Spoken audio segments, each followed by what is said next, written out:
সূরা আল ইনফিতার। রহমান রহিম আল্লাহ তাআলার নামে। যখন আসমান ফেটে পড়বে, যখন তারাগুলো ঝরে পড়বে, যখন সাগরকে উত্তাল করে তোলা হবে, যখন কবরগুলো উপড়ে ফেলা হবে, তখন প্রতিটি মানুষই জেনে যাবে সে এখানকার জন্য কি পাঠিয়েছে এবং কি সে অসমাপ্ত রেখে এসেছে।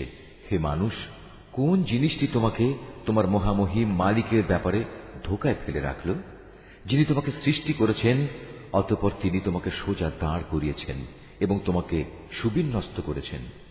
তিনি যেভাবে চেয়েছেন সে আঙ্গিকেই তোমাকে গঠন করেছেন।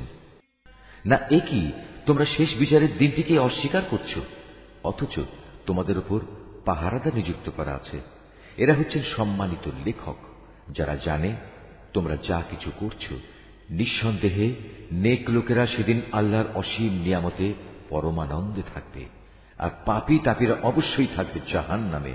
শেষ বিচারের দিন তারা সবই ঠিকমতো সেখানে পৌঁছে যাবে, সেখান থেকে তারা আর কোনো দিনই নিষ্কৃতি পাবে না। তুমি কি জানো শেষ বিচারের দিনটি কি?